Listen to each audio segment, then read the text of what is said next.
Hello, and welcome to Remember the Film, the podcast where only 2 out of 3 of the hosts have actually seen most of the movies that we're going to talk about today, but that won't stop us from taking the Academy's place and predicting this year's Oscars. So that's what we're doing this week. We're going through not all of the categories, only like 10 of them, but we are giving our predictions for this year's Oscars. We're not taking their place, we're just telling them how to do their jobs. Yeah, exactly. So that We're smarter than them. So that we will have credentials, so that they can eventually invite us into the Academy. Of course, because this is really just an audition for us to get enough clout to get into the Academy. Correct. Like, We that's deserve the it. reason why we're doing this. Grizz, if you were to do a job in the industry that got you into the Academy, what would that job be, you think? Writer? Okay. Hugo, I see you as a set decorator for some reason. You're gonna decorate I'm sets. utterly talentless. So Art Directors Guild. I could be a movie critic, I guess. That's the only thing I'd be Which close they will enough to decidedly have not any... let you into the Academy for being a movie critic. Yeah, exactly. So, Truthfully, there you go. if I could pick, I'd love to be an actor, but I don't. There's not a whole lot of really meaty roles for bearded fat guys. I think you can take Paul Walter Hauser. You can take his job. There we go. Any job, any role he's in, you could do it. I think. Also, that guy's very talented. No shade at Paul Walter Hauser. No shade. He's great. Yeah. Okay, I'm Hugo. Joining me this week, as usual, who you already heard from, Josh and Hello. Grizz. Hello. How are you guys doing? Good. Great, Ready absolutely to great. predict some Oscars. Let's do it. This Let's is do it. like second Christmas for Josh and I. We love Oscar season. Or first Christmas. I mean, yeah, I guess more accurately, first Christmas. First Christmas this year. Right. Okay, so again, what we're doing this week is predicting 10 of the 23 categories for the Oscars. We picked like the main ones, the ones where we even have like some enough knowledge of movies to even comment about, because I don't know how much you know about makeup or stuff like that. So we'll just go for those. Before we get into the actual categories, I wanted to give some little boilerplate stuff about this year's Oscars, because obviously it's a very unusual year for the Oscars. The Academy announced in June of last year, 2020, that the ceremony was going to be postponed from the original date of the 28th of February to April 25th, so next Sunday, right? Yeah. Correct. And they also extended the eligibility for the films, not only to... first, they extended the eligibility to films that didn't have a theatrical release, so even films that are just released digitally through VOD or a streaming service are eligible this year. And they also extended the eligibility period to February 28th. So As opposed movies, to December 31st.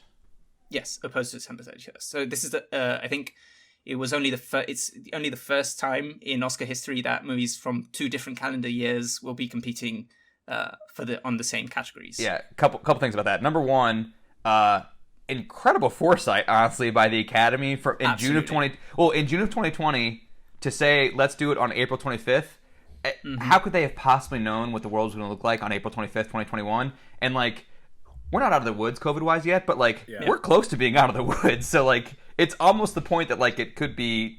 I mean, I don't want to encourage gatherings of any kind at this point, but like we're almost to the point where like a ceremony like this could feasibly take place when like even a month ago it could not have taken place. And like so the fact that they called their shot 9 months ago is pretty astounding. Well, and I'm not sure if it was so much calling their shot as it was that they were anticipating that if they pushed it back that far, more there'd be more movies released that people were holding on to. Because everything was just kept getting delayed. So like, okay, well, if we wait a little longer, these movie companies are going to start putting out the movies because they have to put out something. So. Yeah.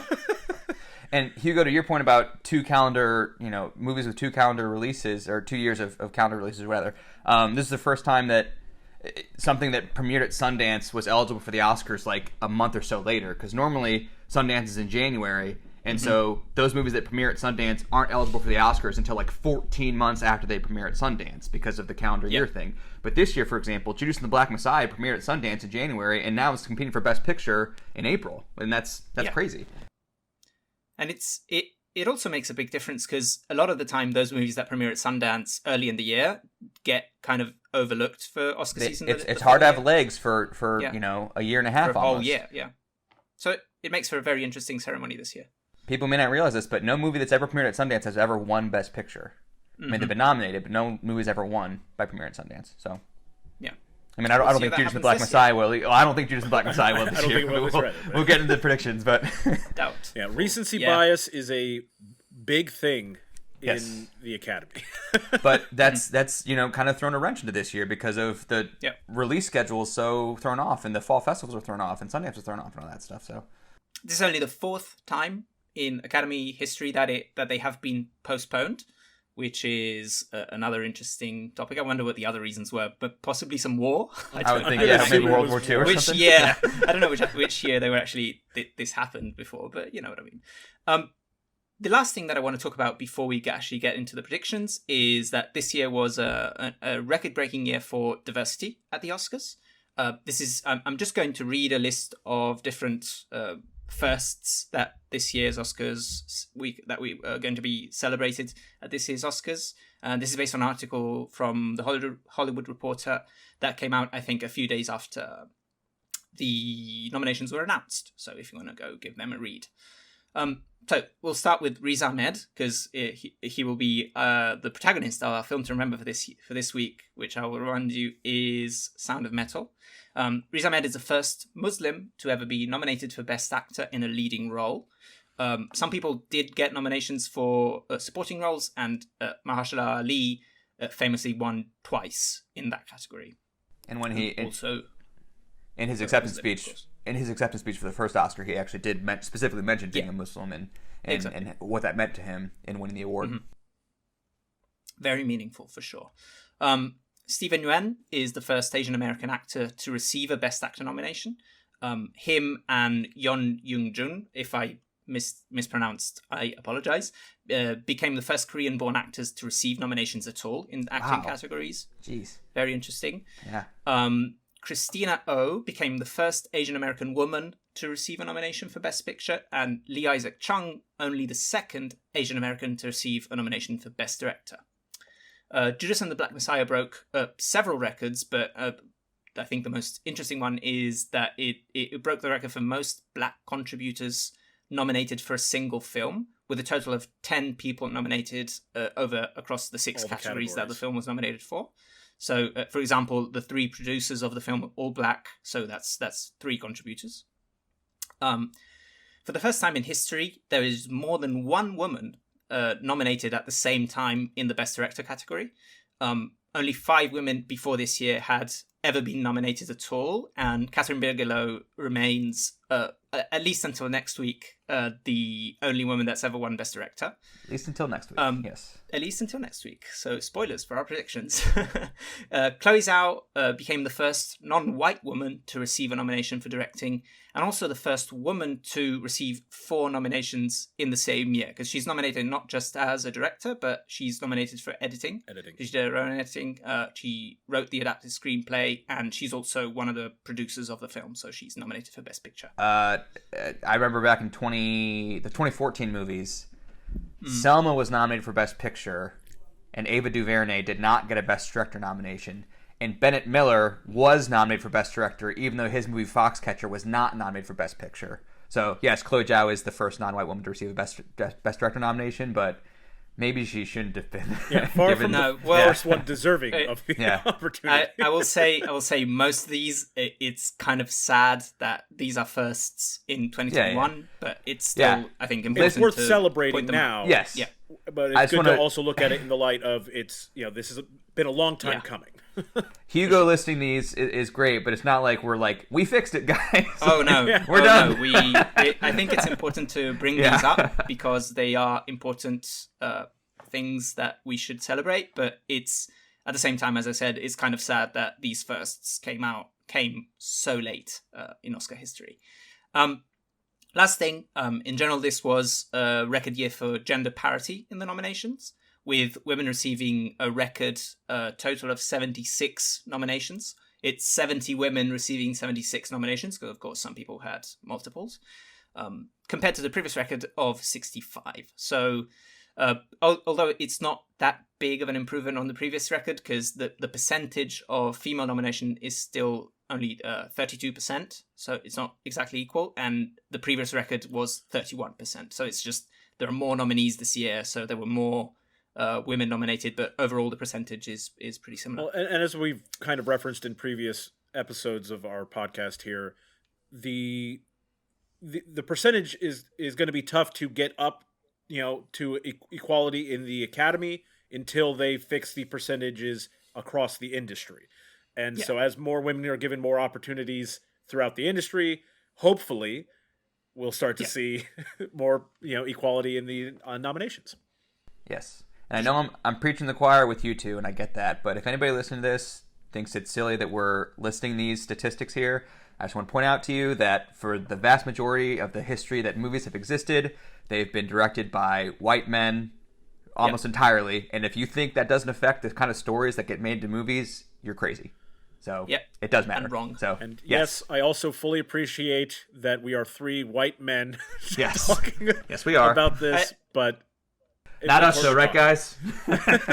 Which, to some extent, it's important that white guys like us do celebrate this stuff and point it out. So, we did that. I applaud all these nominees, and they're all very deserving. Yeah, and that's the best part about it this year. The best part about it this year is how deserving all of these nominees Everyone are. is, yes.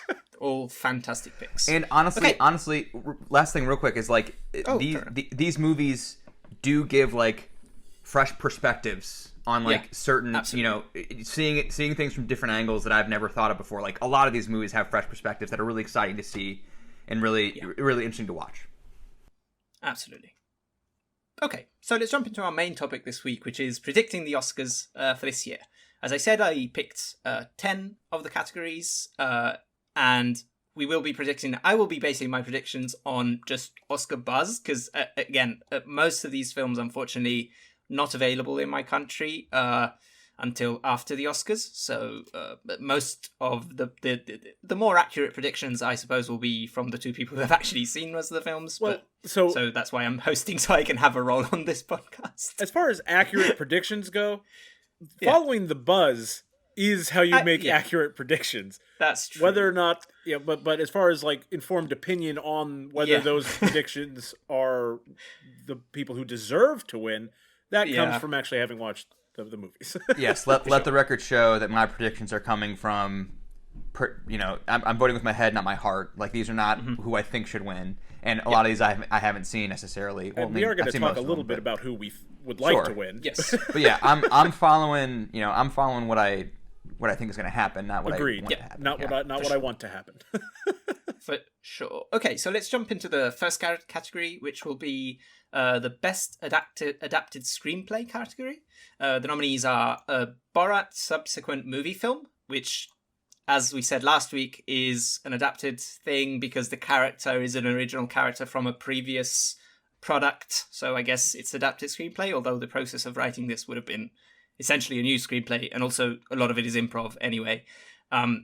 Written by a whole bunch of people, but namely Sacha Baron Cohen, Peter Bayman. There's 11 writers on this, so I will not be reading all of them, but based on the character created by Baron Cohen. Then we have The Father, written by Christopher Hampton, Florian Zeller, based on the play by Zeller. Nomadland, written by Chloe Zhao and Chloe Zhao, is that pronunciation? Zhao. Based on the book by Jessica Bruder. One Night in Miami, Kemp Powers, based on his play. And The White Tiger, Ramin Barani, based on the novel by Aravind Adiga. So, any comments or snubs in this category? I think you guys? I'll just kind of say to kick off as far as snubs across the entire year of nominees, there's not going to be as many snubs to me this year as there are in most years because of how many movies were delayed or just weren't released because they're saving them for a year in which people can actually go see movies. There are still snubs. There always are, but I actually feel this year in most categories there are fewer snubs or fewer movies that I think you could call a snub than in previous years. So as far as this category, I didn't really have anything that jumped out to me as an obvious snub. What did you think, Josh?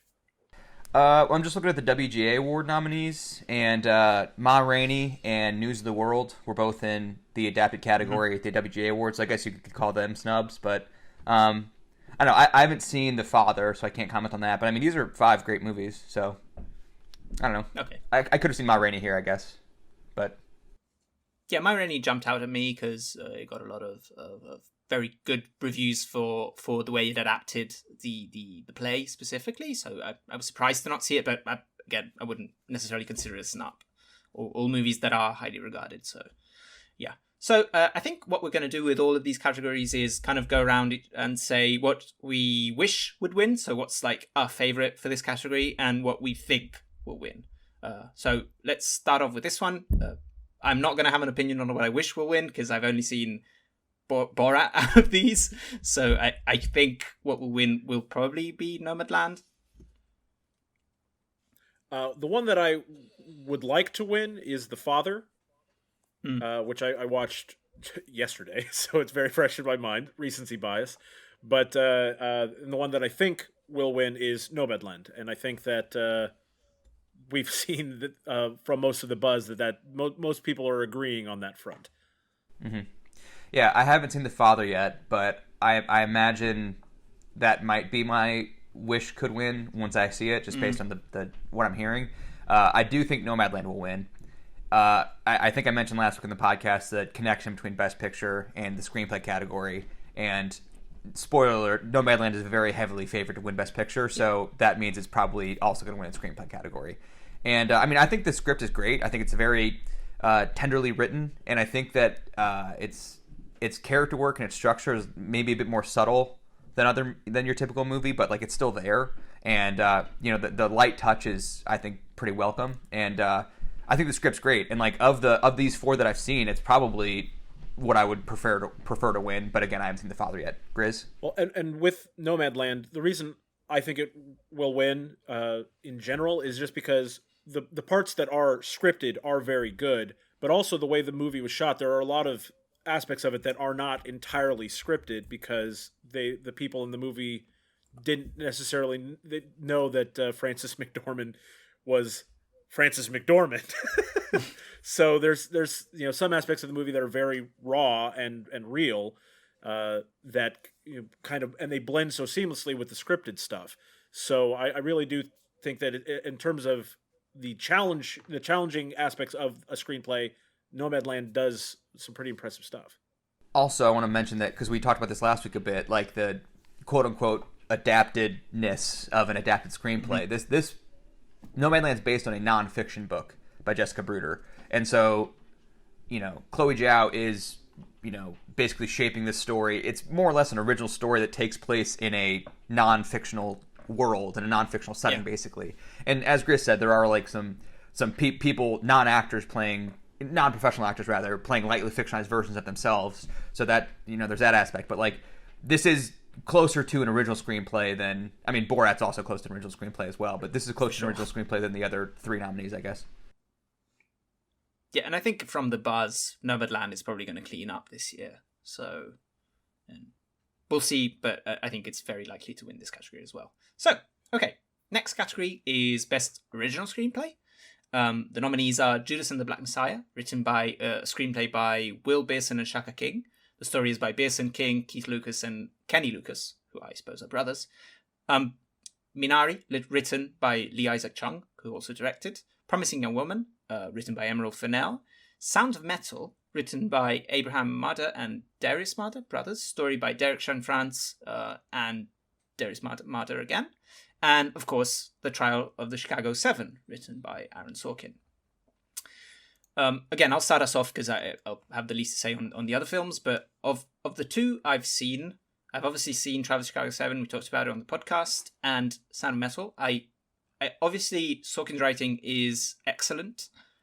I thought the writing for Sound of Metal was remarkable.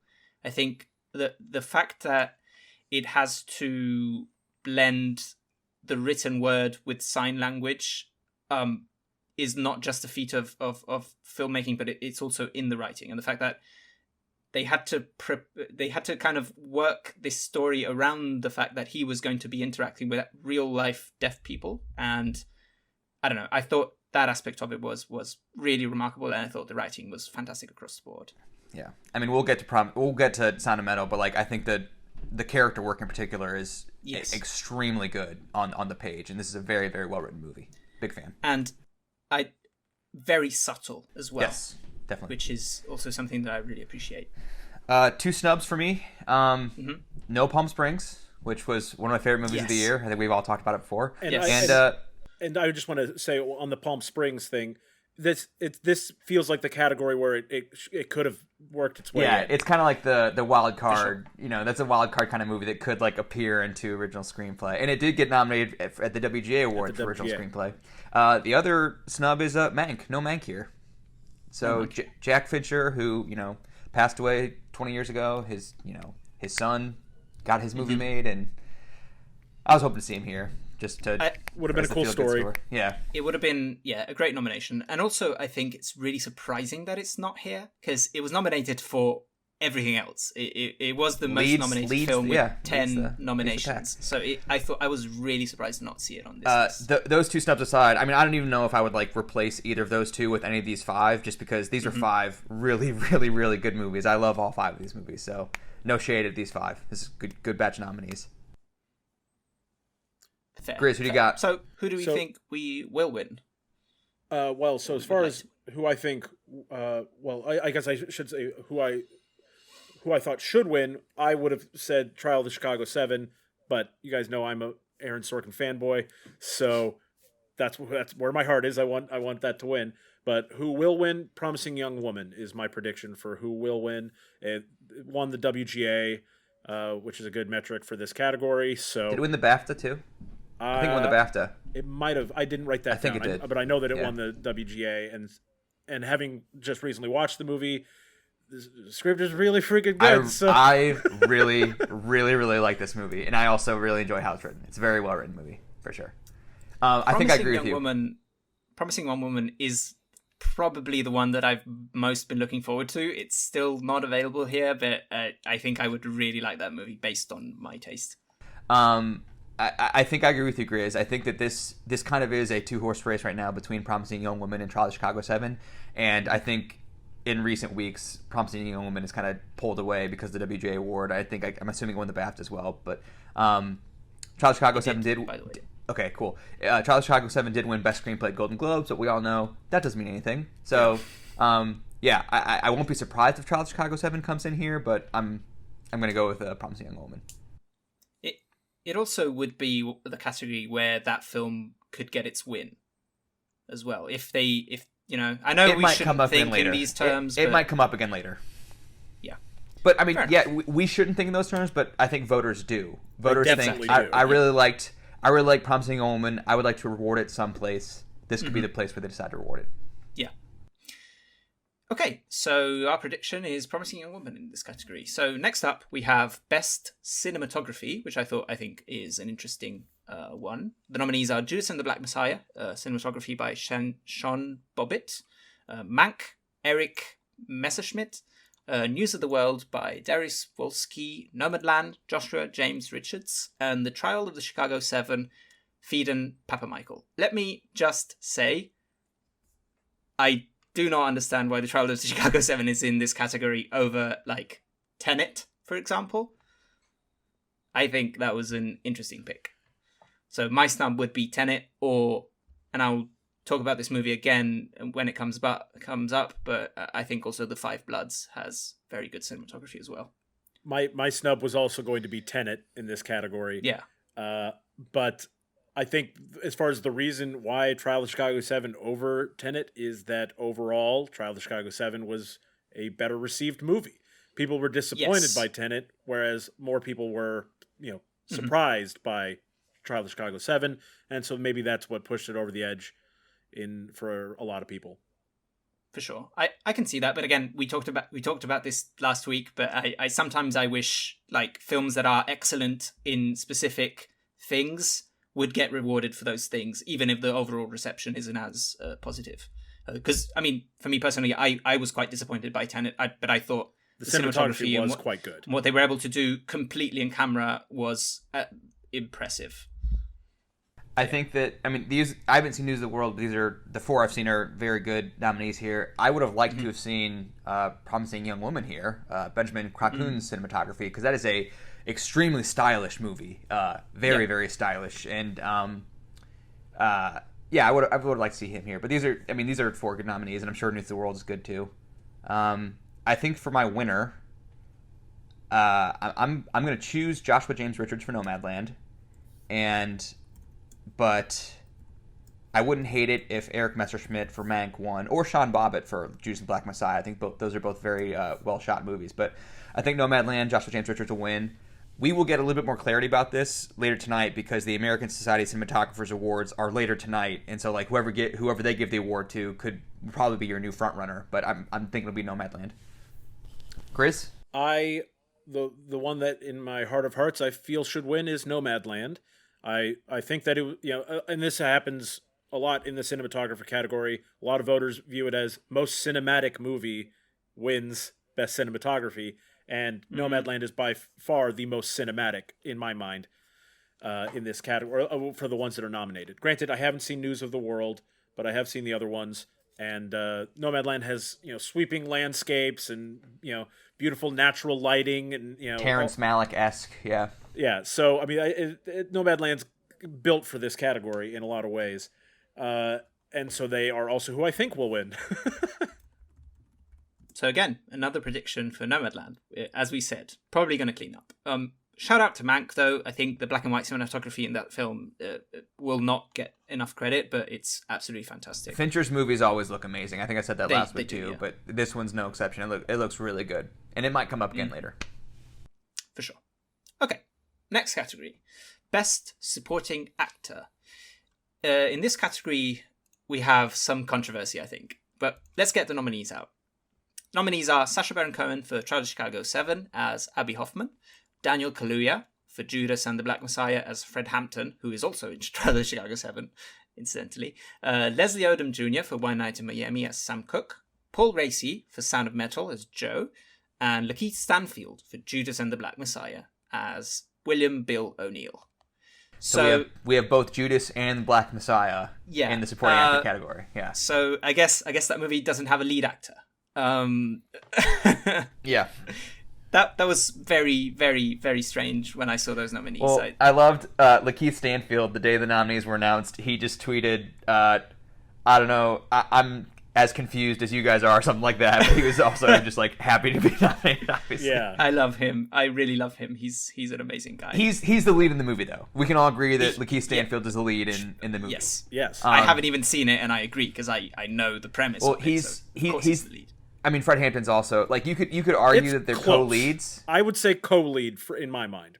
Well, they were campaigned. Warner Brothers campaigned them. Lakeith Stanfield in lead as the titular Judas, and then Daniel Kaluuya in supporting is where they campaigned him as the titular Black Messiah.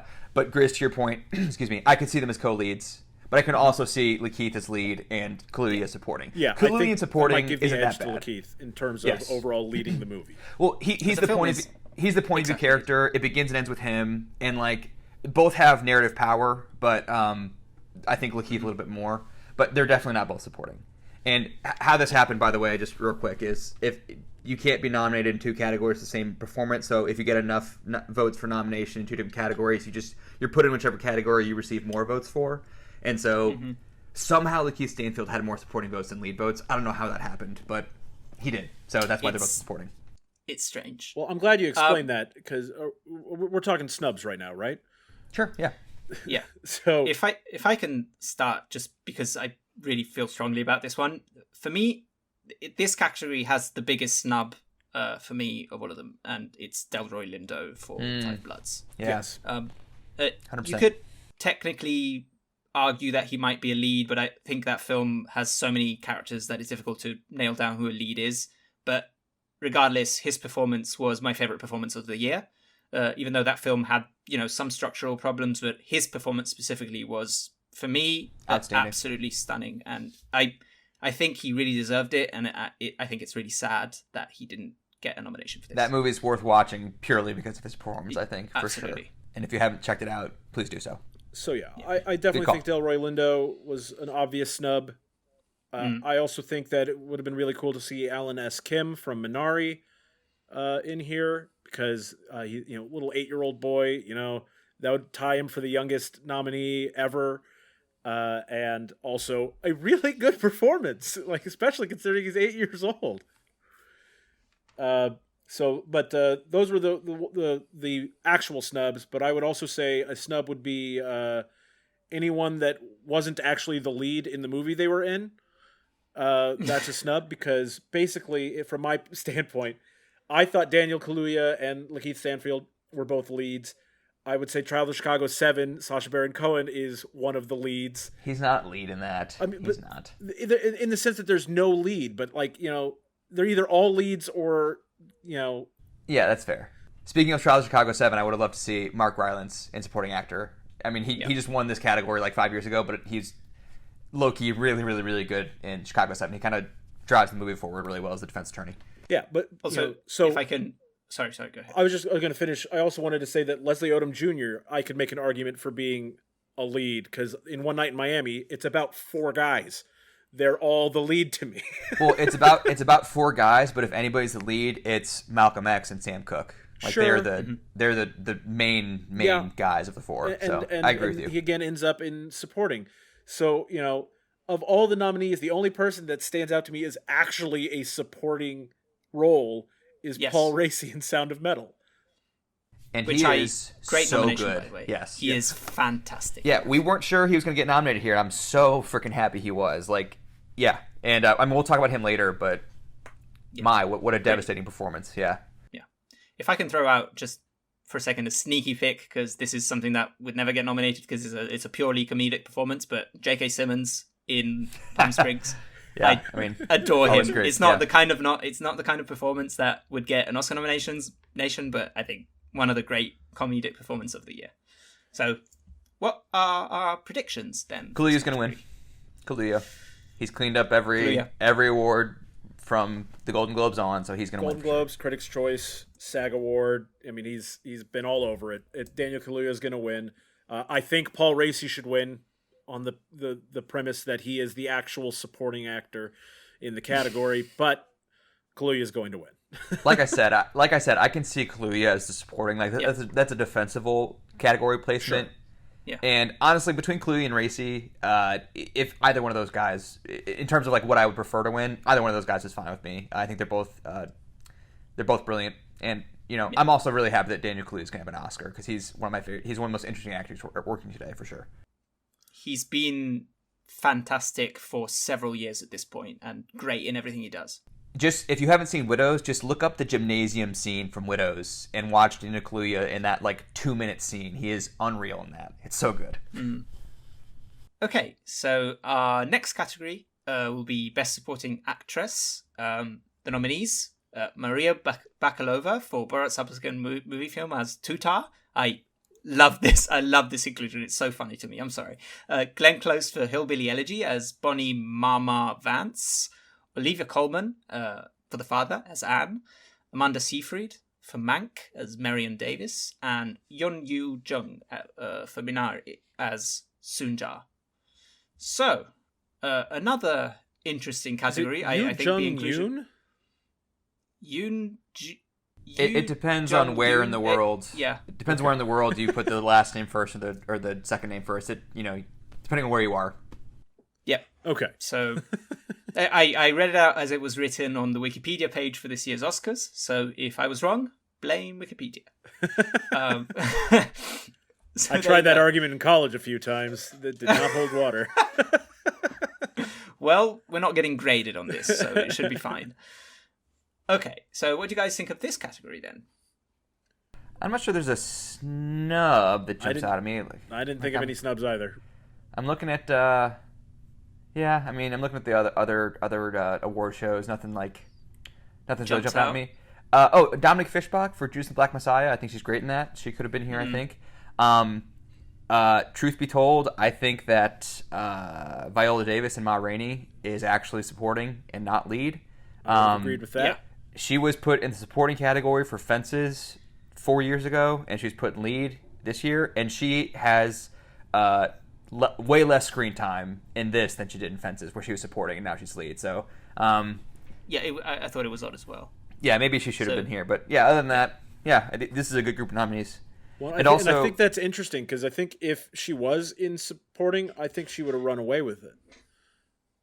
Yeah, Possibly. I mean, she may well win Best Actress, even though she's kind of just a supporting character in Ma Rainey. Yeah. But so I think she probably would have taken it here if she was in this category. Do you think she's in? Do you think she's in the lead category just because of the name of the movie? It's possible. Yeah, I don't know. Maybe if her last name was Fences, the movie Fences, swayed? she would have been a lead actress. I don't know. Yeah. Possibly. So this category was among the most wide open major categories in recent years, up until about 2 or 3 weeks ago. There was a point where all 5 of these women had a pretty decent shot, or at least so people thought. And then Yoo Jung for Minari won the SAG Award and the BAFTA Award, so now she's the odds-on favorite by like a pretty good margin. I think if she doesn't win, it'll be a surprise. But also, this was a pretty wide open category, so who really knows? I think Glenn Close has been nominated like 9 times and famously lost Best Actress in Heartbreaker 3 years ago for The Wife.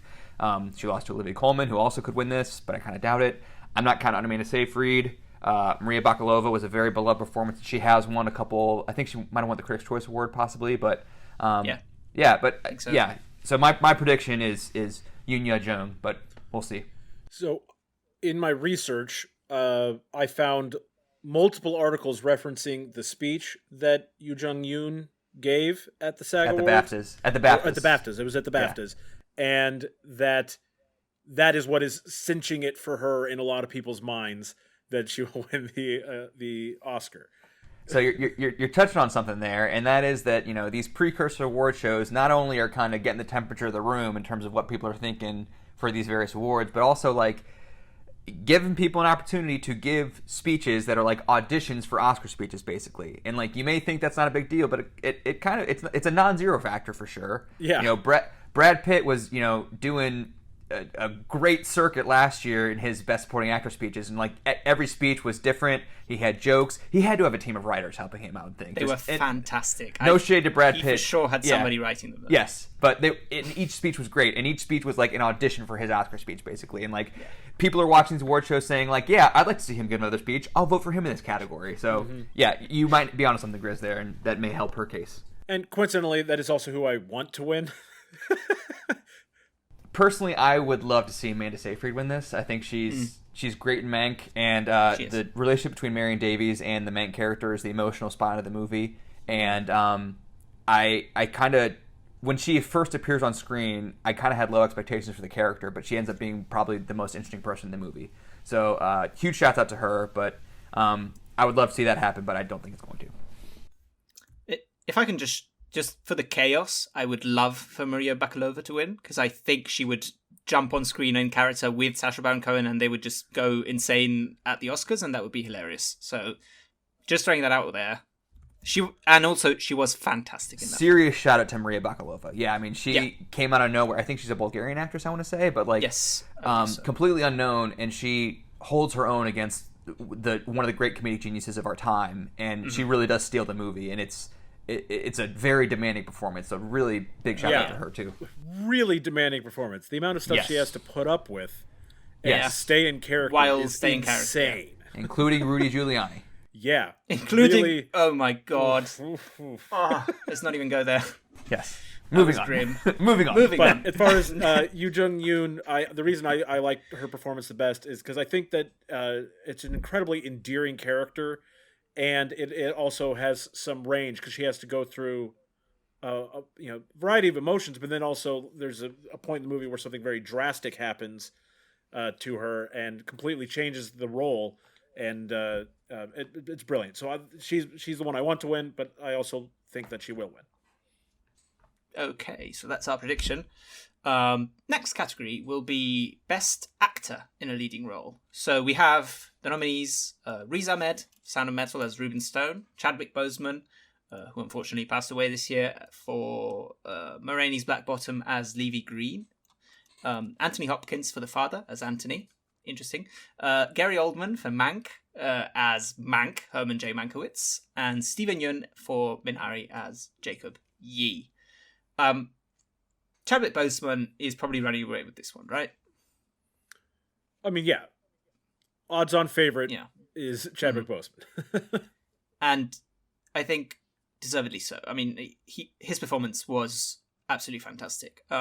If I was to personally pick a favorite, since I have seen the film, I thought Riz Ahmed in Sound of Metal was absolutely stunning, and the amount of work that he put into the performance to actually, immerse himself into that character and live that life. Like, we'll talk more about him later, but if I could pick one for my personal choice, I would probably go with Riz Ahmed, and I think it would be fantastic to see him on the screen,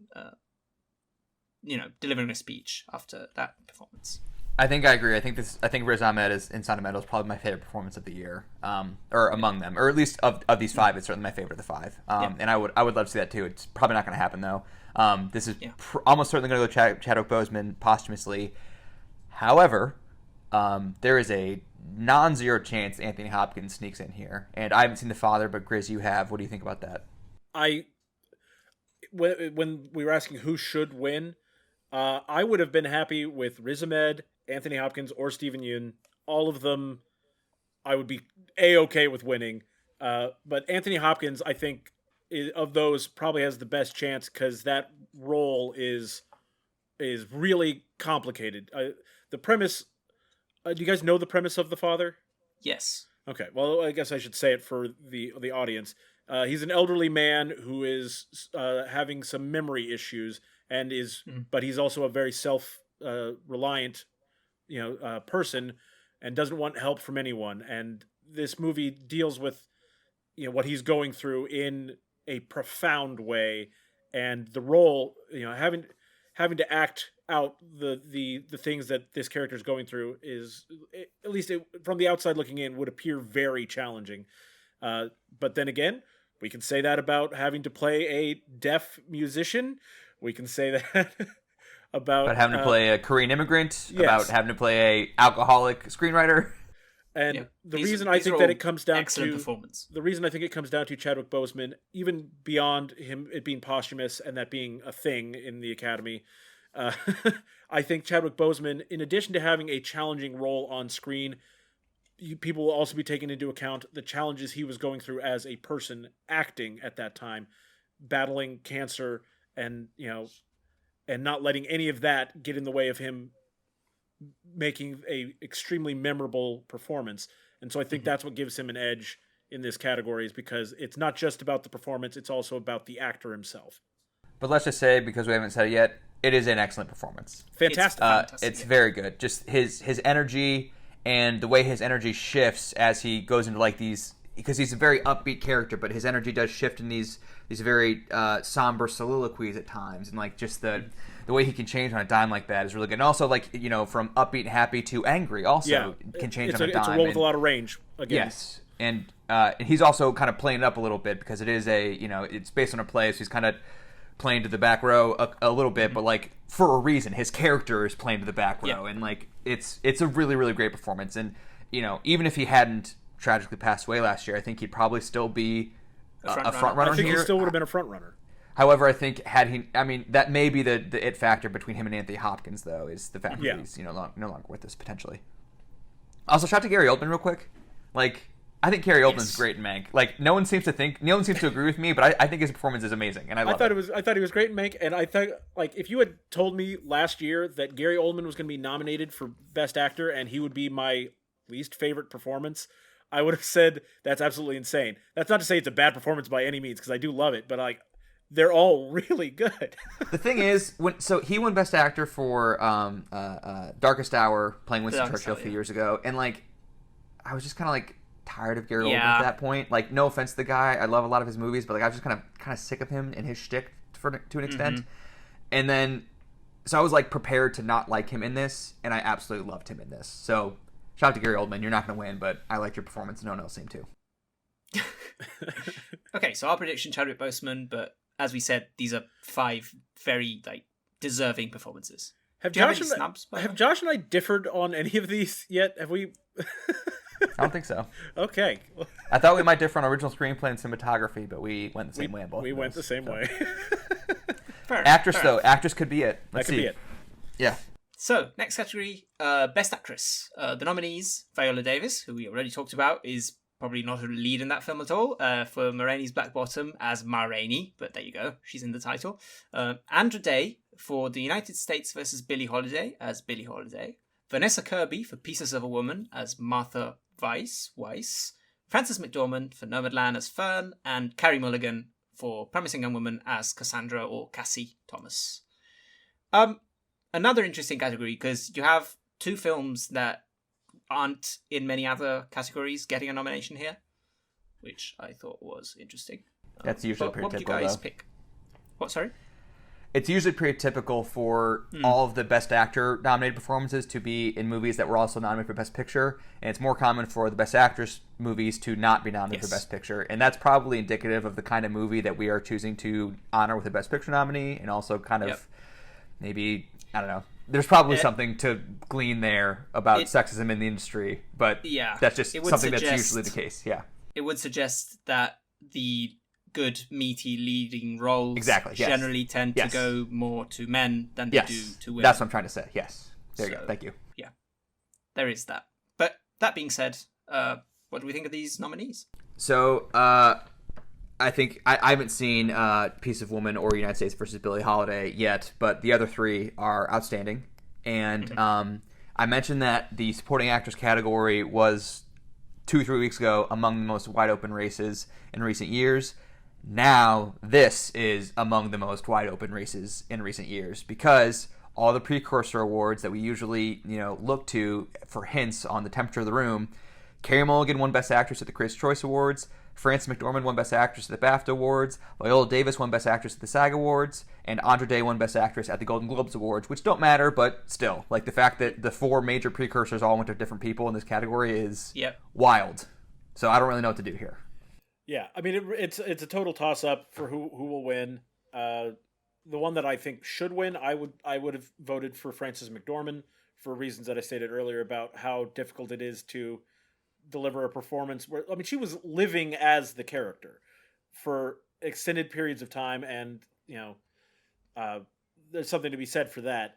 As far as who I think will win, I am going with Carey Mulligan, based off the Critics' Choice win. That is my reason for her pulling it out here in the Academy Awards. I think my prediction would probably be Carey Mulligan as well, for reasons that maybe shouldn't be the reasons, but that do play in. That, for example, as we said before, this would be another of the categories where this film could get its big award. Also, Frances McDormand has already famously won an Oscar twice in her career, so I think Carey Mulligan has a pretty good shot. Yeah, also very recently, yeah. Yeah, I mean, the fact that Frances McDormand won 3 years ago for 3 Billboards, and Viola Davis won also 3 years ago for Fences, you would think that would be notches against them. However, Frances McDormand just won the BAFTA, and Viola Davis just won the SAG. So my thought here is Frances McDormand is, really does carry the movie. She's in every frame, and that movie's going to win Best Picture probably, so that's a big notch in her column. I think Viola Davis, even though I think she's a supporting character, she is a very large presence in that movie, And I think she's as good in this as she was in Fences, which won her an Oscar. Also, like, the SAG Awards, bet against the SAG Awards at your own peril, because the acting branch is the largest branch of the Academy. So, and there's a lot of overlap between the Screen Actors Guild and the actors in the Academy. So, the Screen Actors Guild Awards usually predict the Oscars pretty well. However, in this category, I think 2 of the last 10 Best Actress winners were chosen by SAG, did not end up winning the Oscar, and one of those was Viola Davis for The Help in 2011. So it's possible they may have gotten it wrong again with her this year. That said, even though I just said this could be where we differ, I think I'm also going to go with Carey Mulligan. Just because that's where my heart is. Like, I want her to win, because she was my favorite performance of those 3, Frances McDormand, Viola Davis, and Carey Mulligan. And to your point, Hugo, I think that they could reward the movie here, particularly if Chicago 7 wins original screenplay. Mm-hmm. And honestly, like, I think this is it's a more audacious performance than the other two, even more audacious than Ma Rainey, which is saying something. And it's a big ask. There's a lot going on in this movie, a lot on Carey Mulligan's shoulders, and I she's great. Haven't seen this film. As I said, is the one that I'm most interested in seeing out of all these. But I think the way her performance is, in some ways, the film is very topical, very meaningful in the current time, and the fact that it does hinge on sort of a big performance, which also does fit the world that they seem to be creating in that film based on the trailers and based on the reviews, I think is gonna give her a lot of chances to win. Yeah. Also, like, Promising Young Woman it's a revenge thriller. It's a black comedy. It's a romantic comedy at times, and it's a social drama. And Carey Mulligan has to play all of those and carry all of those, and she does. I think she's great in it. Yeah. And again, she's who I'm hoping for, and like, because it's such a wide open category, I'll just say she's my prediction too. Even though I don't know, I feel really not good betting against the SAG Awards. So Viola Davis or Frances McDormand could sneak in here too. It wouldn't even be sneaking in. It wouldn't even be sneaking. Yeah. The door is open. Just walk through it. I think I would agree that this is probably the most wide open category that we've spoken about so far. Okay, so next up, I thought we'd sneak in the best animated feature category. Big animation fans here. Just for Grizz. Grizz. So I think it's fun to talk about. The nominees this year are Onward. Corey, am I going to read the producers? Just read the nominees. Let's just go for it, yeah. Onward, Over the Moon, which I haven't seen, Shaun the Sheep, the movie Farmageddon, which I love being in here, Soul, and Wolfwalkers. Based on critical reception, I would say that it's probably between Soul and Wolfwalkers. I haven't actually been able to see Wolfwalkers. I really do want to see it, but I would say pretty confidently the Soul is probably going to win. Am I wrong here? I think you're right on both accounts. It's between Soul and Wolfwalkers, but Soul is probably going to win. Yeah. And just for interesting conversation, between Onward and Soul, I actually enjoy Onward better. We've talked about that previously on the show, but I have no doubt in my mind that if you're choosing between the two Pixar movies here, you're going to choose Soul as a voter. So. So I think Soul. I think Soul will win, and I'm not going to be disappointed if Soul wins. I think it's obviously Wolfwalkers has gotten a lot of buzz, but I honestly think it going up against Pixar is going to be a tough mountain to climb here, even with it being as artistic a movie as it is. I just think that, especially since there are going to be people voting who may not have actually watched all of these movies, a lot of people will vote based on the Pixar name. Yeah, I don't want it to be I don't want to overlook the fact that Disney dropped Soul on Disney Plus on Christmas Day, so everyone freaking watched that movie. So everyone's seen Soul, so that's going to be a notch in Soul's column to probably win this, I think. And I'm not going to be disappointed if Soul wins. Great movie, man. Great movie. For me, big fan. For me, like, Soul was my favorite movie that I have seen so far from this pool of films. So I love that film. If it wins, I'll be happy. And since we're not going to be talking about it later, I also want to shout out that I think that Soul is going to win Best Score as well. I think so too. Yes. Agreed. And deservedly so. Score is absolutely fantastic in the film. Atticus Ross and Trent Reznor. Trent Reznor. Who are everywhere, by the way. John Baptiste, right? Yes. Sorry. Yeah, of course. Sorry. Atticus Ross and Trent Reznor were dual nominated for Mank and Soul, and I forgot that Soul also has John Baptiste, so sorry, John Baptiste. Yes. Okay. Our prediction, Soul. Best Director. Another interesting category for me. The nominees, Thomas Vinterberg, who we spoke about when we did our Another Round episode. Very happy to see him here. David Fincher for Mank, Lee Isaac Chung for Minari, Chloe Zhao for Nomadland, and Emerald Fennell, Promising Young Woman. Chloe Zhao's winning this. I don't know if there's much of a debate to be had, but I'm very happy to see Thomas Vinterberg here. Surprising that he got the... I guess not that surprising, but he did get, because he's also nominated for Best International Feature, but... an interesting pick. I'm glad they gave him some recognition. I do have a snub in this category. Mhm. I would have liked to see Regina King in here for One Night in Miami. But that's not to say that there's anything wrong with the movies that are nominated for best directing here. I agree. It's Chloe Zhao. I believe that she's won in multiple other award shows already. I'm sure Josh can list those off for us.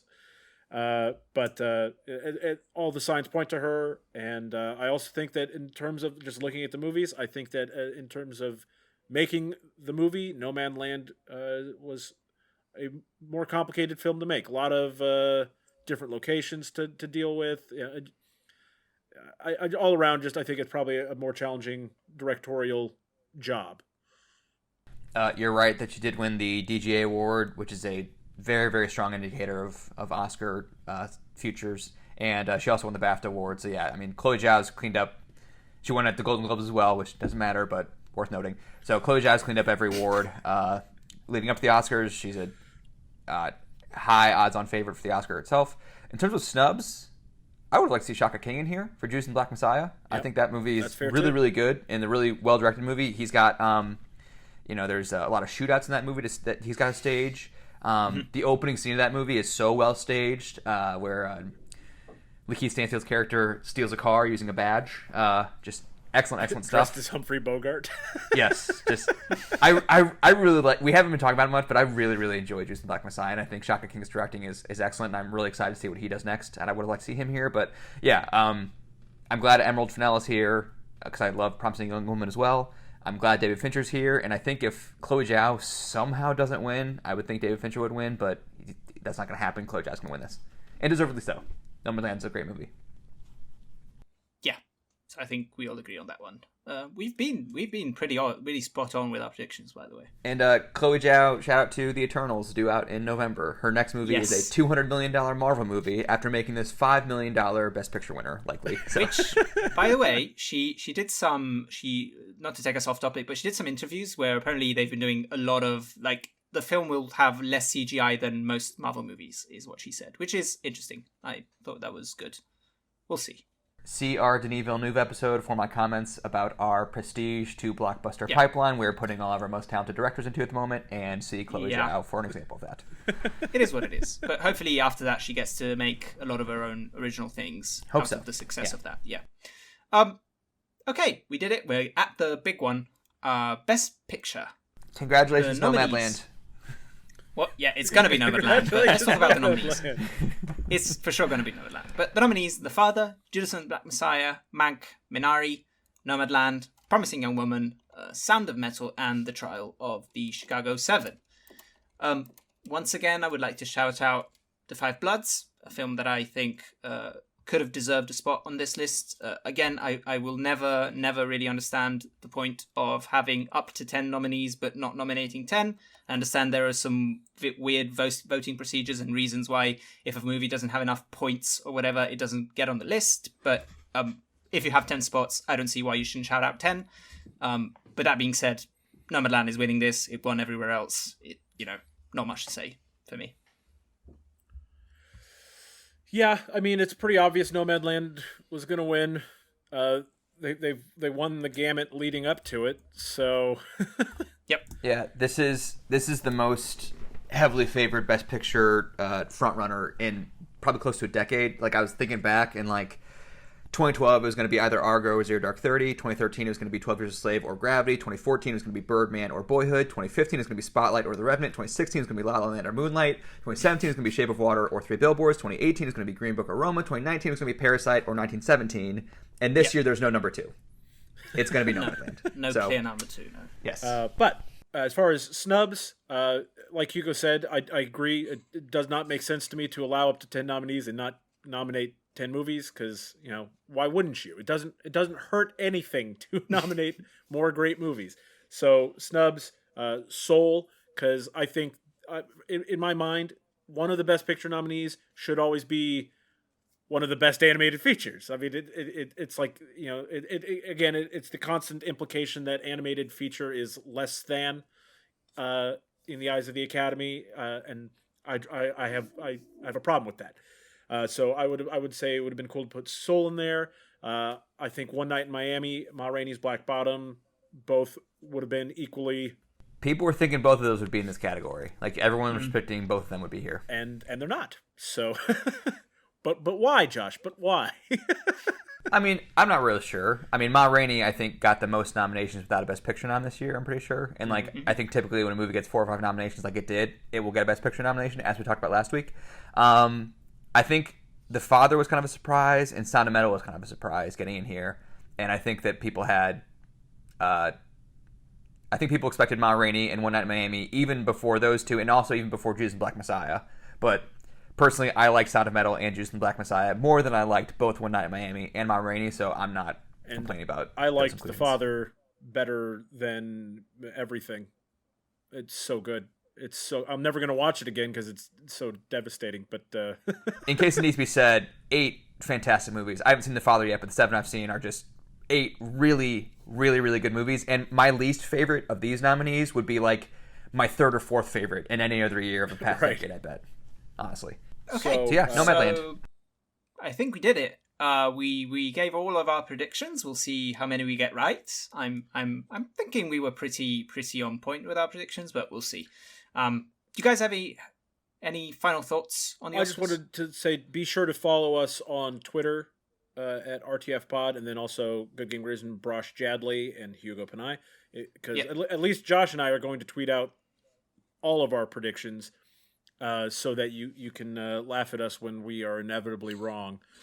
Anything from the under the line, below the line categories you want to shout out, Grizz? I wanted to shout out animated short. We've talked about it before. If Anything Happens, I Love You was one of my favorite things to come out of 2020. See our best of 2020 episode. Yeah, you mentioned it there. So good, and I've been campaigning for it with among friends since I first saw it. And I was so happy to see it nominated, and I also think it has a really good shot of winning in that category. Yeah, I'm looking at the list, and like in our categories, we just predicted we gave Nomadland something, we gave Promising Young Woman something, we gave Minari something, and Judas and Black Messiah. I just want to say that I have Chicago 7 elsewhere in editing. I have Mank in production design. I have Ma Rainey in makeup and costumes. I have One Night in Miami in song. So like. Mm-hmm. The big movies from this year, I think they're going to spread the love around a lot. I think Nomadland will probably get the most awards, I imagine, because we have it, picture director, screenplay, cinematography, maybe actress, maybe editing, maybe, but I mean, yeah, probably between 4 and 6 awards for Nomadland is my prediction. I think it's possible that Chloe Zhao wins 4 awards.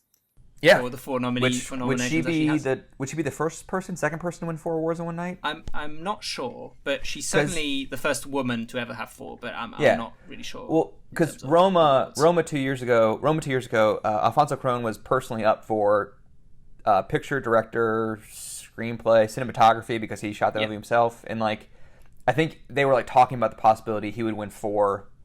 And be maybe the first or second person, but because that lost Best Picture to Green Book, tragically, he did not win 4, but he won 3. Tragically, yes.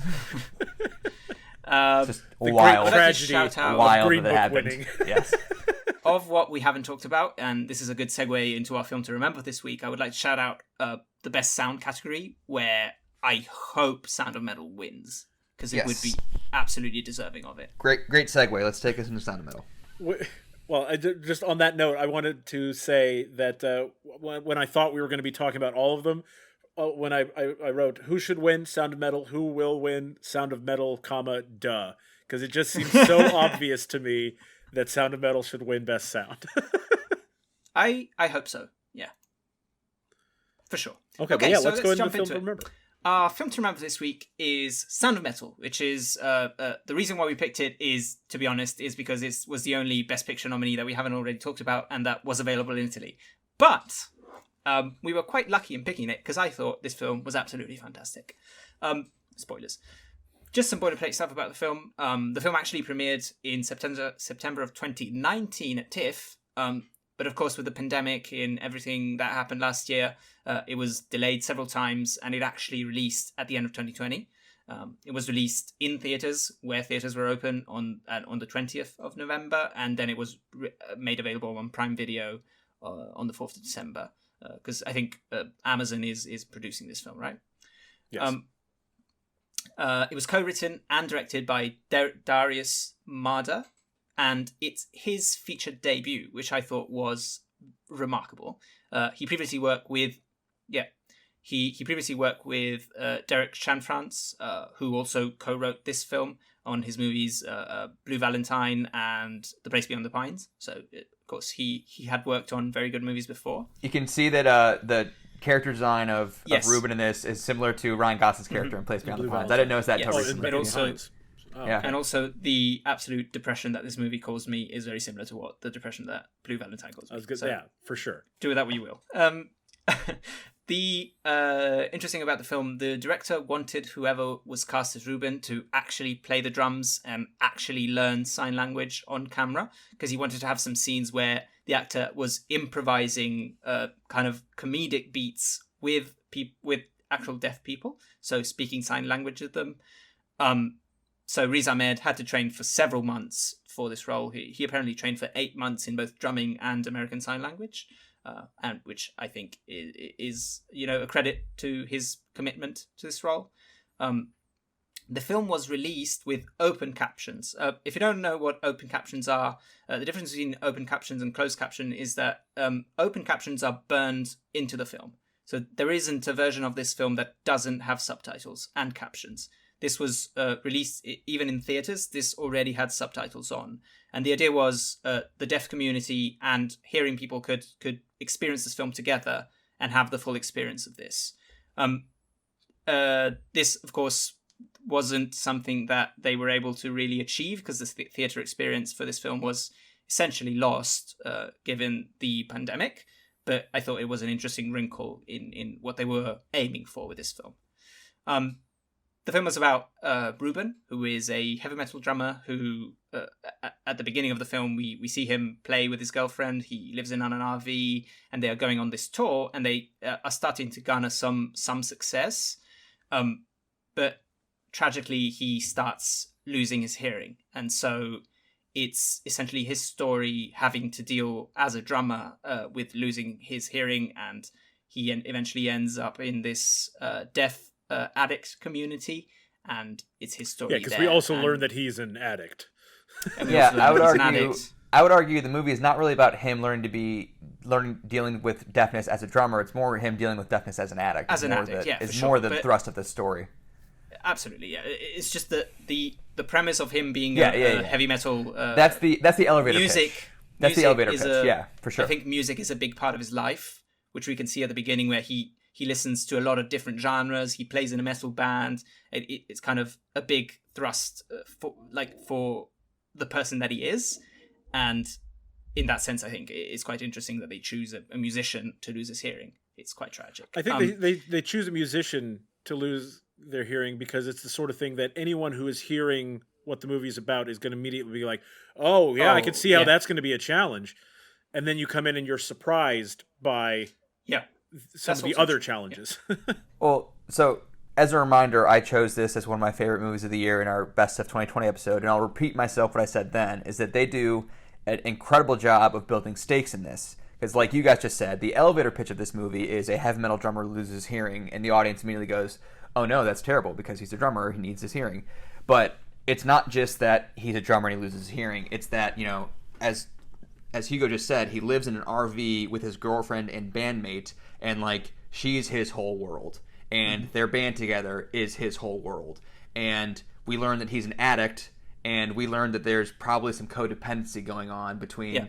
We'll get to this in a minute, but we do learn, and they don't spoon feed you this, but it's it's a kind of a subtle thing that he says he's been clean for 4 years. And he's been with Lou, his girlfriend, for 4 years, and that's as explicit as they get about it. But that does give you a sense that his relationship to her and his sobriety are tied, his band with her and his relationship with her are tied. So him not being able to hear and not being able to play in a band with her anymore threatens his relationship with her, and therefore threatens his sobriety, and therefore threatens his entire life. So they are stacking the deck against him and making him losing his hearing, just his entire life is in jeopardy now. It's really, really, really good writing and good character work.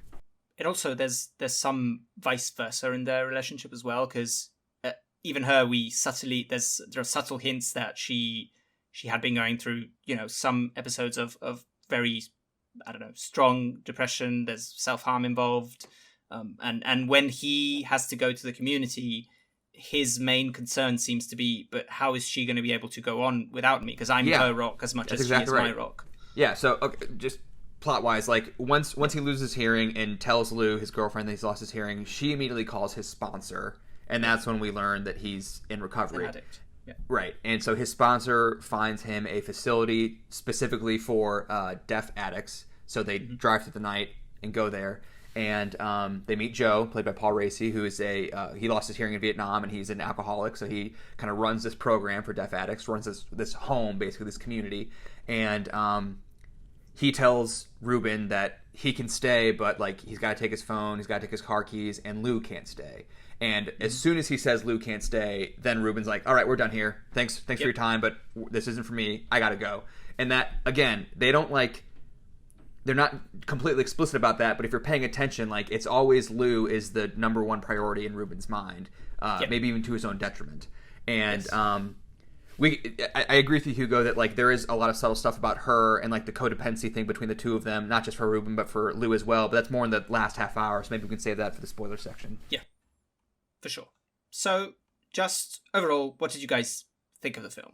I think we were all pretty positive, I imagine. Yeah, I loved the movie. I had held off on seeing it because obviously it was available in the United States, for quite a while before I had watched it. But I was holding off because I am not a huge fan of the metal music genre, and I thought that this movie was going to be more about that. And so if that's something that if you were like me and that was something that was preventing you from seeing this movie, you've made a mistake, because it's not about that. It's so much more than that, and it really is a great story. It's a really powerful love story, and not just a love story between a couple, but love for yourself as well. That becomes sort of a central element to the movie, and I found myself relating to this character in ways that was unexpected to me, because on paper we don't have that much in common. But this movie does a good job of showing you how easy it is to relate to what he's going through. I completely agree. As I said, this was I mentioned this and we talked about this in my favorite movies of 2020 episode.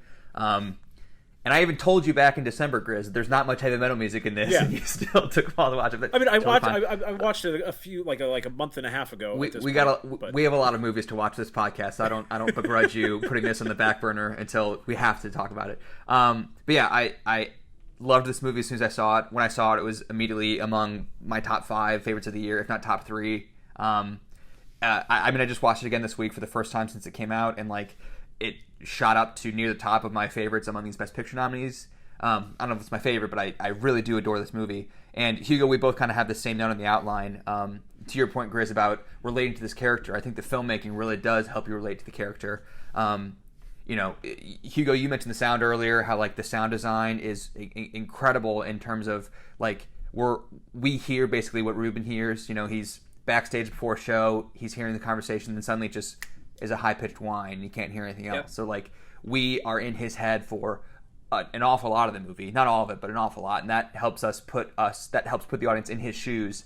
But on top of that, I watched this with closed captions on Amazon, and I didn't notice the first time I watched it, but I noticed the second time.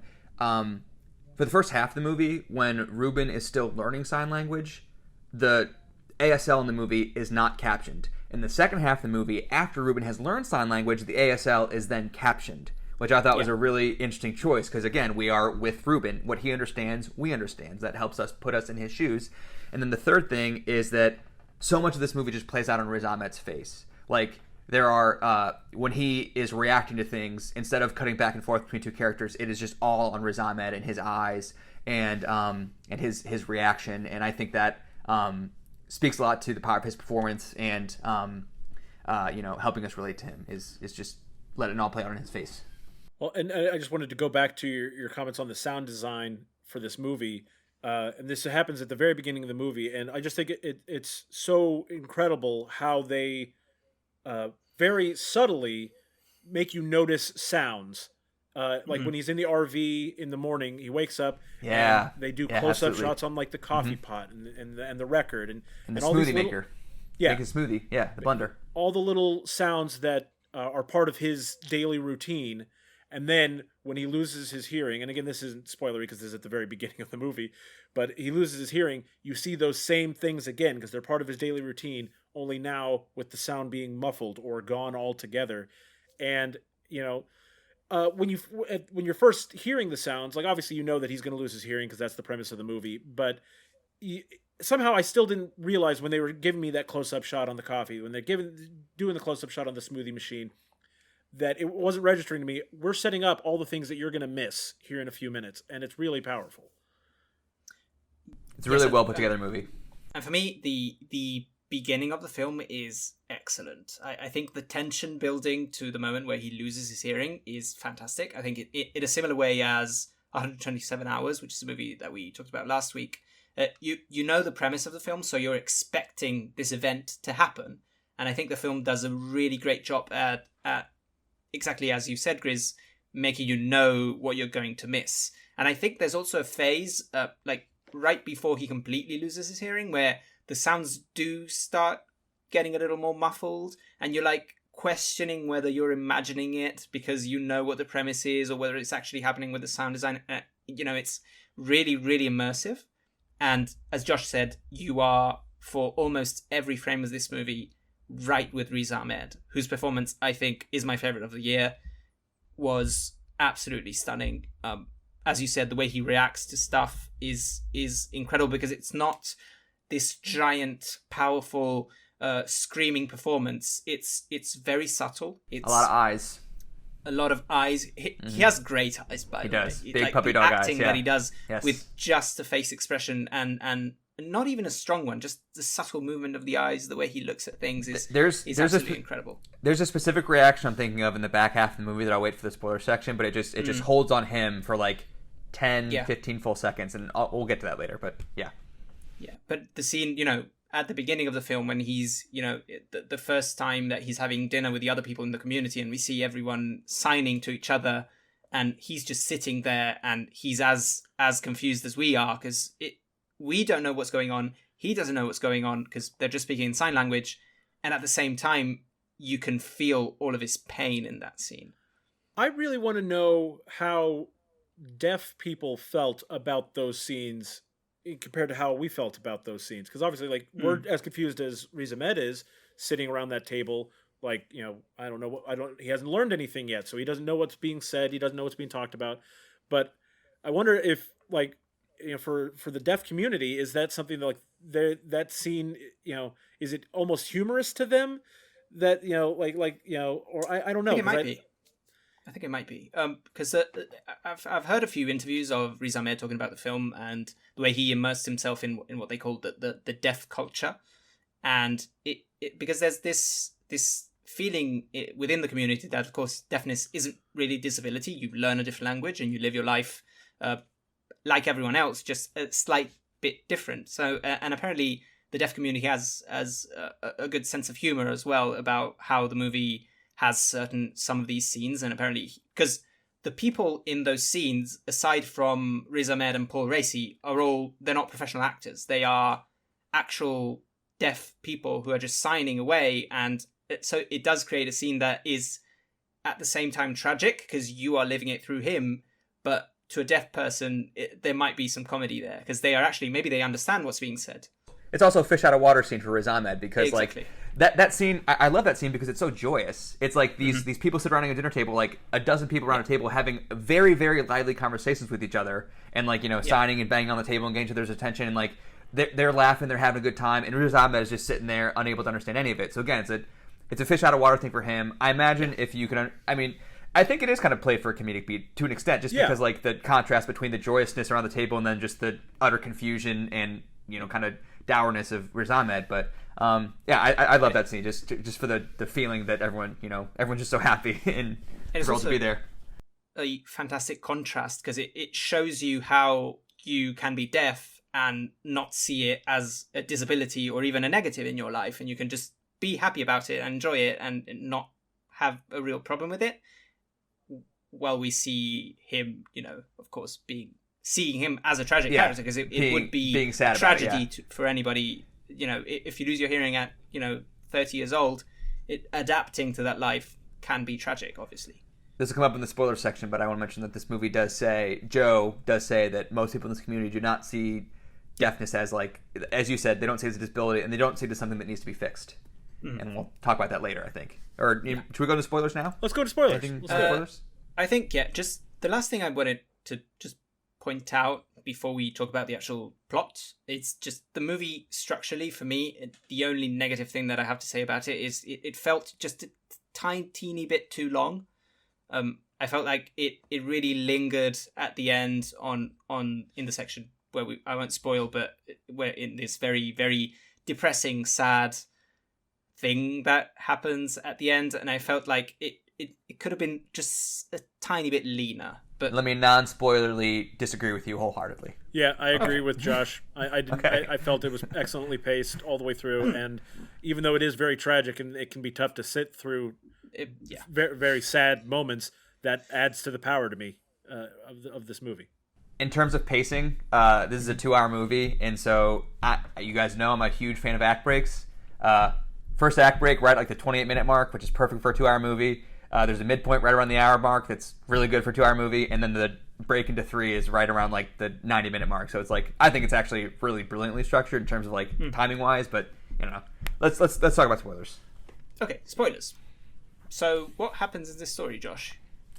So as we said, Riz Ahmed's a drummer, loses his hearing. He's an addict, so he has to go to this facility, this community for deaf addicts. And Lou cannot stay, so Lou has to go off. She actually goes back to Paris, where she's from, we learn. Around the midpoint, the movie kind of jumps forward in time, and at this point, Ruben has learned sign language, and he's actually thriving in the community. And because of that, he's learning fast, he's popular, people like him, and so Joe offers him a permanent job, living in the community and working in some capacity there. And the idea of living there permanently instead of temporarily kind of freaks out Ruben, and so he immediately starts making moves to leave the facility and find his way back to Lou, because as we said earlier, Lou is his number one priority for everything. So he sells his RV, the RV that he and Lou were living in, and then takes that money to go get cochlear implants against the advice and wishes of Joe.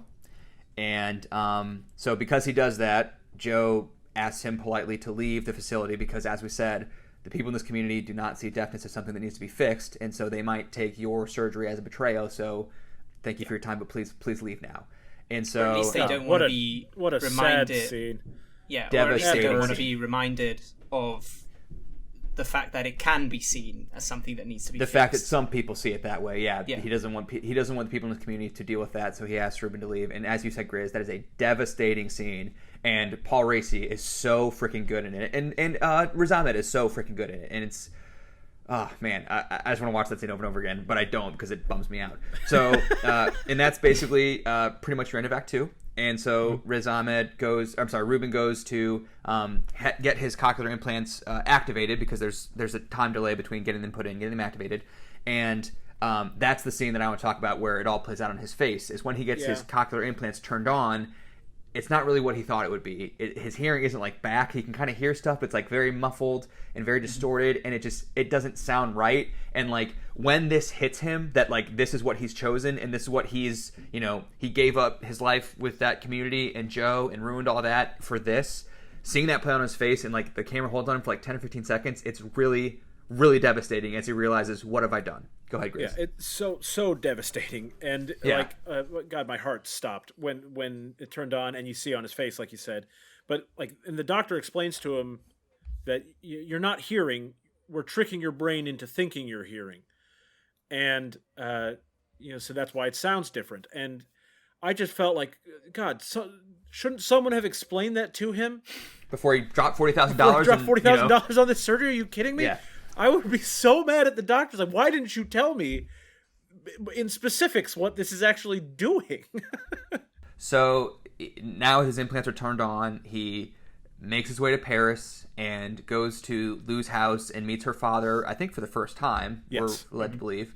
And we kind of see that Lou was kind of slumming it living with Ruben in this RV because she comes from money in Paris, and so he is a guest at her father's house for this like party for her father's birthday, and he is very out of place because first of all he can barely hear anything just because of the cacophony of sounds and the distortion from his implants. Just he just kind of ends up standing by himself and not talking to anybody. Grizz, go ahead. I just wanted to shout out. I forget the name of the actor, and hopefully one of you guys have it. But the father, like as soon as I saw him on screen, I always associate him with Quantum of Solace, the Bond movie that he was in.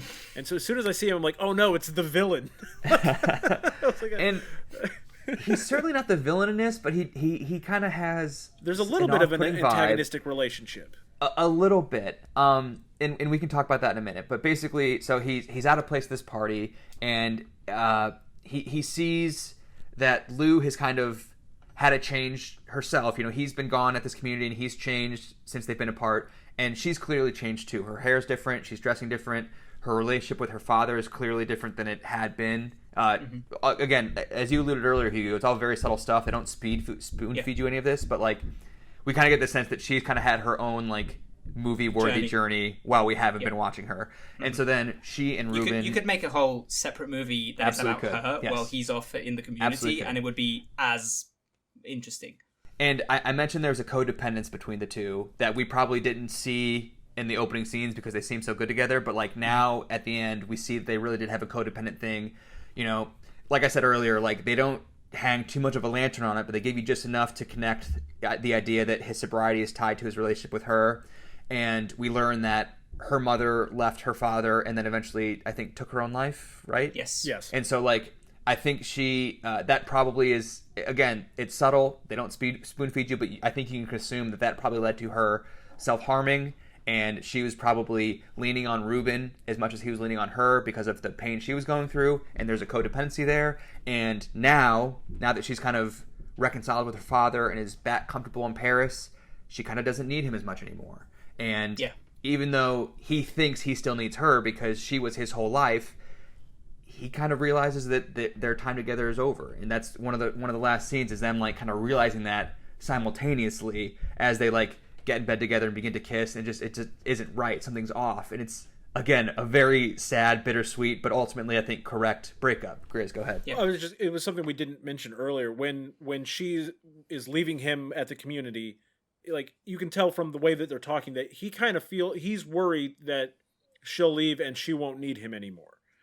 Like at least that's the vibe I got from it. It wasn't explicitly stated, but I kind of got that feeling. And then when you see that like.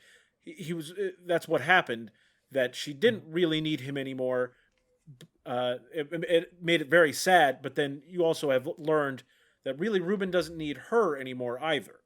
And so I kind of feel it's very, very sad that the relationship has ended because the relationship seemed so positive, but it is also a little cathartic to like, no, they're going to be able to. They are going to be okay. They're going to be okay. Yes.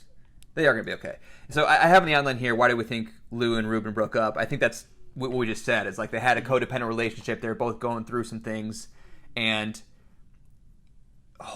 Ruben, clearly Lou seems to have worked through the stuff that she needed to work through and was leaning on Ruben for.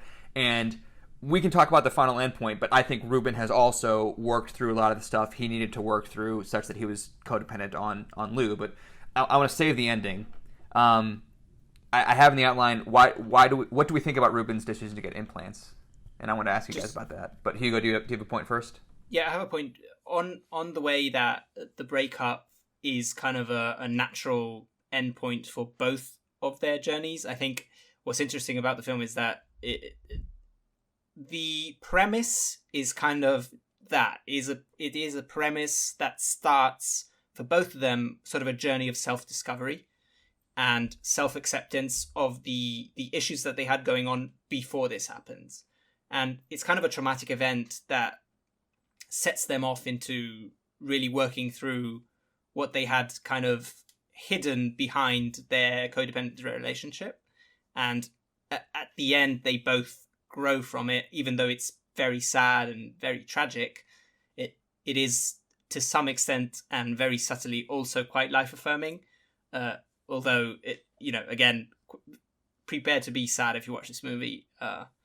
But still, I think just that the fact that they use the premise as kind of a hook, but that's not really the point of the film. The point of the film is self-discovery and self-acceptance. The friends we made along the way. Through your issues. So yeah, fantastic. What do we think about his decision to get cochlear implants? So, I understand that was something that was in his mind from the moment he had heard about it. Yes. Because he wanted to get back to Lou. Obviously, I feel really conflicted about it, because if he had been allowed to talk to Lou while he was in the community, then he might have learned before getting the implants, he might have learned that their relationship was more or less over earlier. And in which case he wouldn't have gotten the implants, and he would have still been able to be a part of that community there. And so I feel really bad about it. But so it's hard for me to, at the moment that he's getting the implants, I kind of agree with what he's doing because he wants to get back to Lou. But then with hindsight, knowing that they don't work the way he was, he was thinking they would, and knowing that Lou has, grown past the things that she needed him for, I feel like, no, you shouldn't have done that, which I think is exactly what we're supposed to think about it. Yeah, I mean, it's interesting that I think that, the three of us here are all hearing individuals, so I think that we are primed to want him to get his hearing back, because I think that's how we would feel if we were in his shoes. And but the thing is once he gets to a point where Joe is offering him that permanent job, he's doing great. He's thriving. Yeah. He's learned ASL, and he's built these relationships, and there's a life before him there. Right, exactly. He could be happy there, and he panics at the idea of being happy there and says, I want my old life back instead. But you can't have your old life back. You can't have your relationship with Lou back, and you can't have your hearing back, I'm sorry to say. So I think the movie does a really good job of again, when he first broaches the idea of cochlear implants, me as a hearing person, I'm like, yeah, absolutely, get his hearing back. But I think it's ultimately the incorrect decision. At least the movie argues it's the incorrect decision, particularly given the end point of the movie, which we haven't talked about yet. But I would like to talk about if we're. Go ahead, Hugo. And I think this is where the fact that music is kind of a premise as well in the film is very, very effective, because yes, the hearing, we do experience the hearing not being fantastic once he got the implants, but I think the moment that really nails it for me, at least, is when he hears her singing, and the camera slowly zooms in on his face, and the sound goes from her singing, which is really quite good, to how he hears it, which is muffled and excellent, robotic, and excellent. You can't really hear it well. And I think that is the moment that absolutely nails down. You really cannot get back to what it was. Crushing moment. Completely. It was absolutely soul crushing. But I think it really sells you on this idea that, look, you've lost it. You're not going to get it back in the same way that you think you are. And maybe the life that you were building in that community is what you need right now, and it's a better choice for you as well as for Lou. Yeah, and there's plenty of metaphors that we've kind of been touching on it, that you want your hearing back, you want your life back, you want Lou back, and those things aren't coming back. Yeah, Hugo, you mentioned that making him a musician was a good choice. I hadn't thought about this just now. Making him a drummer in particular is a very, very good choice because of the vibrations, and you can kind of the fact that he has a scene with a deaf child from the community, and he drums on the slide while the kid has his head pressed in the slide to feel the vibrations of his drumming, and that is of all the instruments he could have played, I feel like drumming is the best choice, the most poetic choice for someone to lose their hearing. It's the best because he can play it. He himself, the drums, you don't need to hear the melody to have the rhythm. So you playing the drums by yourself, you can just play them. But the problem is you'll never be able to play with somebody else. Well, no, and you're having to keep up with the music. That's something I was thinking about. For a lot of bands, the drum sets the tempo, sets the rhythm, all that, and everybody else has to match the drummer. So he really, theoretically doesn't need to be able to hear anyone else as long as they can stay on his beat. That's what he tells Lou also when he's no big deal. We can keep playing. Let's keep going with the tour. And she's like, no, let's get you to some help. But yeah, go ahead. But my father is a musician, and I will tell you that it seems like it would be that way, but when you actually start playing, if the whole band isn't in sync at all times and hearing each other and adjusting while they're playing, it is not going to work. Because somebody is going to mess up, and once you've lost the drummer for 1 second, the rest of the music is not going to work. I mean, I did marching band in high school. Yeah. I know all about, the drummer setting the tempo and the drum major matching the movements of the drummer and all that, Yeah. I'm with you. It's hard. I don't, but I don't think it's quite impossible. Yeah. It's not impossible. It's theoretically possible, but imagine in a live setting how hard that would be. Let's move on from the mechanics of how someone could drum as a deaf person, because we need to wrap up and talk about this ending. So around the midpoint-ish, or maybe a little before the midpoint, Joe tells Ruben, while he's still living at the facility, he gives him a task, which is, you get up early. What I'd like you to do is get up at 5 every morning. I'll have coffee. I want you to sit in this room. There's nothing in the room besides a table, chair, a pen, and a notepad. Coffee and a donut. Coffee and a donut. And I want you to just sit in silence and be alone with yourself, basically, and alone with your thoughts. And if you cannot sit in silence, then I want you to write. And that's the only things you're going to be doing every morning. And he's basically teaching Ruben to be okay with himself, to, again, be okay with his thoughts. And I think there's probably a addict sobriety thing in there. Like, people who use drugs are probably trying to get away from that stillness, away from that being alone with their thoughts kind of thing. That's why they, choose to get high. But, and also, like, Ruben does not take well to this task. He does not sit still. He does not sit quietly. And when you see him writing, he writes angrily and quickly and fast and, like, sporadically. So clearly he, if he has to either sit still or write, he's going to write with a purpose and write, loudly, if such a thing exists. And at the end of the movie, after he, does not fit in at this party at all, partially because of the language barrier, partially because of a socioeconomic barrier, and partially because he can't hear anybody.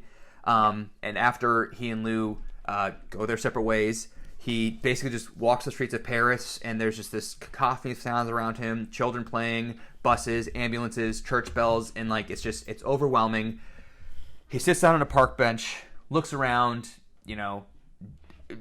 just under a wall of sound, just this, it's overbearing sound, and then he just turns his implants off and looks around him and looks at the children playing, can't hear a thing, looks at the church bells, can't hear a thing, and looks up and sees the sun peering through the trees and can't hear a thing. And then the movie ends on Ruben's face as he is sitting with this stillness that has been eluding him the entire movie, that Joe has been wanting for him the entire movie, and now that he's finally alone with his thoughts, no longer with Lou, not with his hearing either, he can sit and enjoy this stillness. And I think that is a beautiful, beautiful, if not bittersweet ending.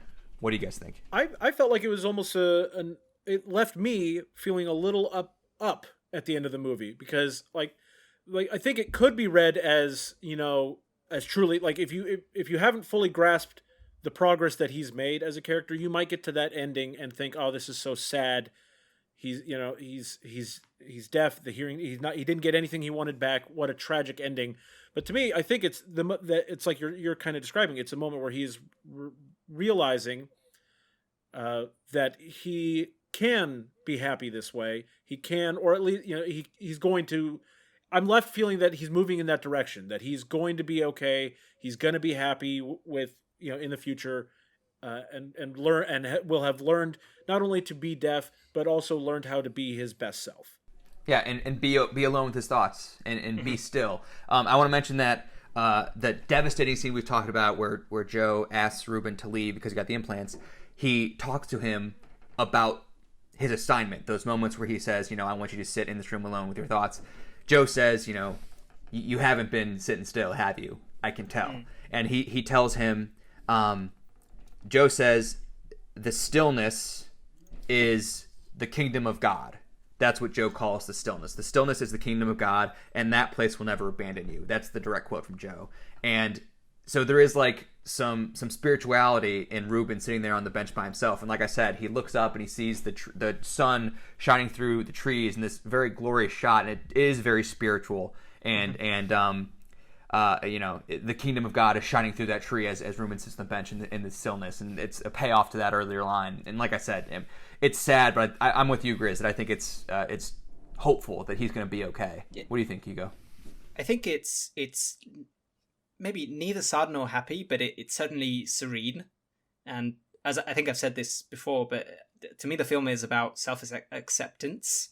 And I think this idea of sitting with your own thoughts in the stillness and with no sound is a great metaphor for self-acceptance. And I think it's what he ultimately achieves in the film throughout going through this tragic story. And yeah, I thought it was a really poetic ending and perfectly fitting of what the film was doing up until then.